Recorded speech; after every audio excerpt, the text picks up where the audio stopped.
ડામર રોડનો આવ્યો અંત, હવે બનશે સિમેન્ટના પંથ. નમસ્કાર અને માતાજીની જય સાથે સ્વાગત છે ડાયરામાં બધા કલેજાઓનું. મિત્રો, આજે અંતે સરકારે પણ ભીની આંખ સાથે RIP ટુ ડામર રોડની સ્ટોરી મૂકી દીધી. એમ પણ ડામર રોડનું આયુષ્ય હતું કેટલું? ચોમાસાનું પેલું વાદળ જ્યાં સુધી વરસે નહીં ત્યાં સુધી જ તેને. અને દર વર્ષે થીગડા મારી મારીને સરકારે હવે કંટાળી ગઈ.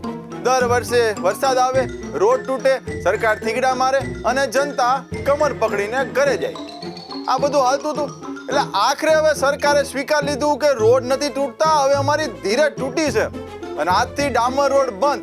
હવે સીધા બનશે સિમેન્ટ વાળા રોડ. તો મિત્રો, નવા યુગની શરૂઆત થવા જઈ રહી છે અને આવો આપણે બધા ઐતિહાસિક ક્ષણના સાક્ષી બનીએ. કારણ કે જૂના યુગમાં હું કેવું હતું ખબર? વરસાદ આવે ને તો રોડ ઉપર ખાડા નહોતા પડતા, ખાડા વચ્ચે ક્યાંક રોડ બચી જતો હતો. અને લોકોએ પેલા હવામાન વિભાગનું કઈ જોતા જ નહોતા. આકાશ જોઈને અંદાજ ન મારે, રોડ જોઈને અંદાજ લગાતા હતા. બહાર આવે અને જો હજી રોડ દેખાય છે તો એનો મતલબ કે ઝાપટું જ છે. બહાર આવ્યા જો રોડ ગાયબ થઈ ગયો તો એનો મતલબ કે ભાઈ મજબૂત વરસાદ આવી ગયો. હવામાન વિભાગ વાળાનું પેલા કોણ માનતું? અને GPS બિચારું કંટાળી ગયું હતું. બીજા બધા GPS એમ બતાવે કે આગળ 200 મીટર પછી વળવાનું છે, પણ અહીંયા જ બિચારાને ખાડાઈ બતાવવા પડતા હતા. અંતર તો બતાવે, ભેગા ખાડાઈ તે. હવે એક દી કેવું છું ખબર? તમે માનશો નહીં.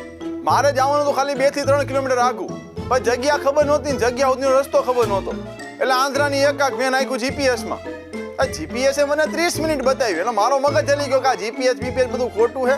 આના કરતા જૂનું જાણીતું કોકને પૂછતો જાય. હવે આટલી વાત GPS ના કાને પડીને GPS ના દિલ ઉપર વાત આવી ગઈ. તમે કોઈ દી GPS ને બોલતા નહીં જોયું હોય, પણ મેં તેથી જોયું.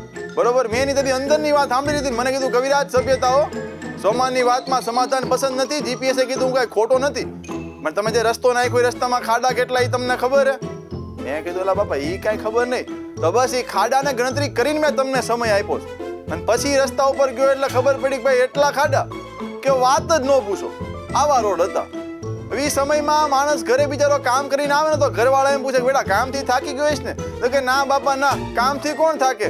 હું તો રસ્તામાં ખાડા ચૂકતો આવ્યો ને ઈ થાકી ગયો. પણ બસ હવે આવી ગઈ છે સરકારની જાહેરાત કે બની રહ્યા છે સિમેન્ટના એવા રોડ જે આવનારા 30 વર્ષ સુધી હાલશે. હવે રોડ 30 વર્ષ હાલે, સાચું હાલો, એમણે કીધું તો ઠીક છે. પણ એક નાની વિનંતી મારી સરકારને એટલું છે કે રોડ બને ને એ પેલા નીચેનું જે કાંઈ કામ હોય ને એ પ્લીઝ પૂરું કરી નાખજો.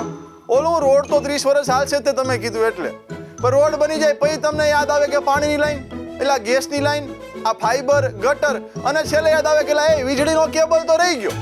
એટલે ઈ બધું પેલા નાખી દેજો, નહીતર હું આપણું તો વર્ષોથી એક જ દ્રશ્ય છે. સૌથી પેલા રોડ બનશે, લોકાર્પણ થાય, અને બીજા દિવસે JCB આવશે, ત્રીજા દિવસે પાછો રોડ કપાશે, ચોથા દિવસે પાછો રોડ બનશે, અને પાંચમા દિવસે પાછો નવો વિભાગ વાળો આવશે, ભાઈ અમારું કામ બાકી છે.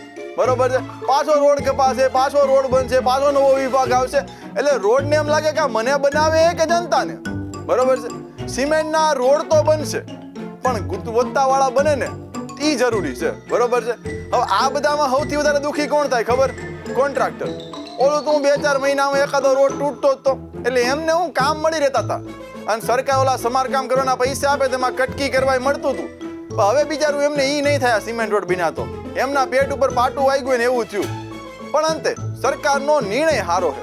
પણ યાદ રાખજો મિત્રો કે રોડ સિમેન્ટનો બનાવવાથી કામ નહીં થાય, કામ કરવાની સિસ્ટમ પણ સિમેન્ટ જેવી મજબૂત હોવી જોઈએ. બરોબર, એક મજબૂત ઉદાહરણ આપીને સમજાવું કે કવિ કેવા શું માગે છે.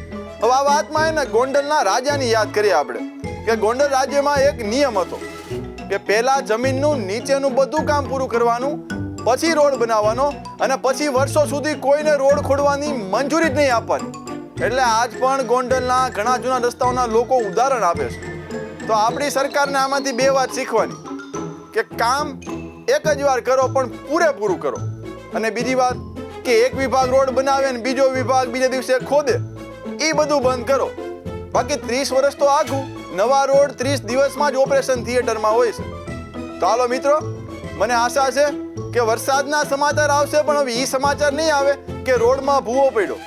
બસ ઈ યુગની હવે રાહ જોઉં છું કે હું આવતી મારી પેઢીને કહું, જો બેટા આ માખણ જેવો તને રોડ દેખાય ને, ત્યાં એક સમય ખાડાનું રાજ હતું. હવે જોઈએ કે મારી આશા અમર છે કે પછી પારકી આશા સદા નિરાશા. હું સાચું પડે મારો રામ જાણે. નમસ્કાર.